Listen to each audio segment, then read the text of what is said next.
with you and like your spots on the floor and just the opportunities you're getting, and how are you adjusting to that? I mean, obviously, Brook's the starting center for the Bucks. I came back to this team knowing that he was the starting center, so me going back to my normal role is, just normal.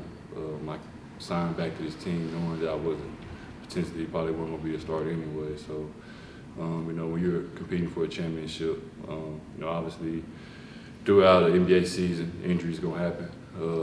Trades will happen, whatever is going to happen, and it's going to always shift your role and things like that.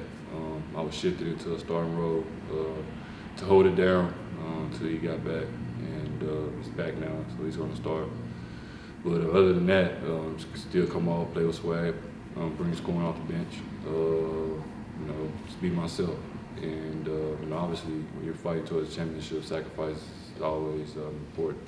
Is it much of an adjustment, though, just in terms of your rhythm, preparation, when knowing what? No, obviously, we never want to see nobody get hurt in the league, but it was a blessing for me in disguise, low key, just being able to see what I can do in the lineup as a starter in the league. So being able to, see, it's my full out potential, being able to play extended minutes for the first time ever in my career was a blessing for me individually, and blessed for that. So being able to get my confidence high as I can, knowing that I can go out there and compete at a high level on extended minutes. So it was a blessing for me through and through for sure. Aside from having to share minutes a little more with the other big, what is there much of a difference in terms of your role? Do you find moving forward? Nah, not for me personally, bro. I'm the same guy. I'm bring energy and play hard each and every night, whether shots are going in or not. I love to score the basketball, whether I'm starting to come off the bench, that's probably going to be the same. And rebounding the basketball at a high level and just trying to stack up wins and just peak at the right time going into the playoffs. Right now, not the time for nobody to be talking about minutes or things like that. It's all about the team. It's all about trying to win, trying to be the best Bucks basketball team we can be with 11 games left. So just trying to play our best basketball. Like I said, man, in life, sacrifice is always the biggest thing. Obviously, everybody's role is going to be shifted a little bit, but it's part of the plan, part of playing team sport. I know this is only your second year here, but typically, under Bud, it's been final 10 games of the year is, can we get some guys some rest? Like, our spot is already secure. It's not the case this year. You could be anywhere from 1st to 5th, maybe 6th. Like, how does that kind of, I guess, the unknown of new guys, like your guys coming back, your spot in the East, like, it's all kind of different and jumbled. How do you guys handle that? Man, just taking it one day at a time. Still think a bigger picture. Obviously, the biggest picture is trying to figure out how to do it again. Obviously, that road is going to be tough, but it's supposed to be tough. Nothing in life is supposed to come easy. But I think it's big for us just to get some of our guys back, just to get them into a rhythm. Basketball is a rhythm sport. It's so much of rhythm that you go out there, you can't just plug guys in and think it's going to work. It's all about flow, rhythm, and pace of game. So being able to get George back, it's big for us too in the second unit. Being able to get Brook back as well, doing the things he does on the defensive end and things like that. It's good. We got different lineups now, different schemes, different players we can implement in different type of situations. So I think that's the biggest thing. So with 11 games left, I think it's now obviously in the past. The past is the past. Bucks number 1, number 2. They know they're going to be that, and they know they're going to play the Magic or Detroit in the first round. It's not like that anymore. Obviously with the play-in situation, if you're first or second seed, you really don't know who you're going to play anyway. So you just got to play good basketball and try to play your best basketball. And if you're 3 or 4, you're still going to get a tough team anyway. So it doesn't really matter what seeds you get. You just want to try to, I think, in my opinion, just try to get home court.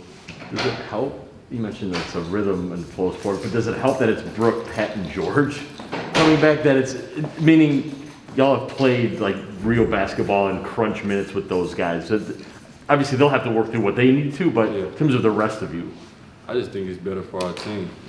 Getting back Brook, Pat, and George. That's 3 big pieces to what we do. Especially, Pat and Brook was a big key to us winning the championship last year. Obviously, they always talk about the best guys on the team, but it's always the role players that kind of help the guys out, to help them get over the hump. Pat made big shots last year. Brook made big shots and stepped up when Giannis got hurt as well. So everybody played their part and had their moments. The playoffs is about moments. You might not play in some series, you might play some minutes, you might play a lot of minutes, but it just takes that one moment, and that's what it's all about. That we got guys on this team that can have moments. You talked about kind of competing for position there in the East. You've just gotten back from playing a bunch of West teams. Is there anything added when you're playing a team you're competing with within the conference? Or? Yeah, man. Obviously, their division rival. It's been like that for a lot of years before I was born. So, obviously, probably be more Bulls fans than Bucks fans here. It's always been like that. But it's gonna be a tough game. Always tough playing against anybody these days. But like right now, they're a couple games behind us, maybe a game behind us in the East. So it's a big game for them. They're locked in. We have to be locked in as well. Play our best basketball for 48 minutes. Clean up some of the things that we need to clean up, and just try to play good basketball.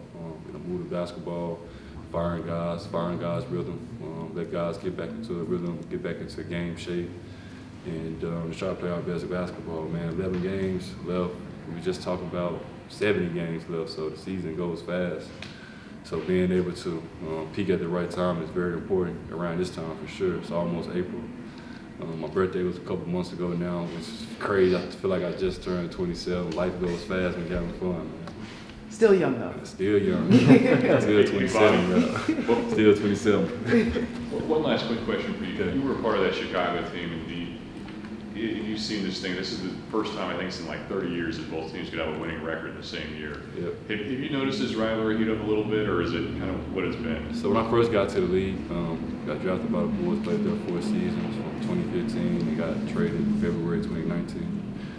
So obviously the Pistons, the Pacers, Bulls, Bucks, Cavaliers. Obviously that's our division, but those games are always heated no matter who's on those teams.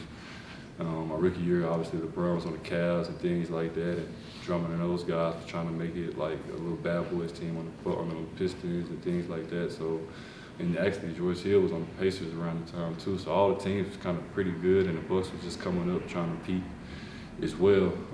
And I remember my first preseason game we played against Chris and Giannis and those guys. I remember Chris dunking on Jimmy in the preseason game. I'm like, wow, it's crazy. But obviously it's ramped up a lot. The last time the Bulls made the playoffs, that was my second year in the league, and it's pretty cool, man, just to see their development and their growth, especially through all they've been through throughout the years, the highs, the lows, taking their punches, finally getting guys that can fit into their system to help them win.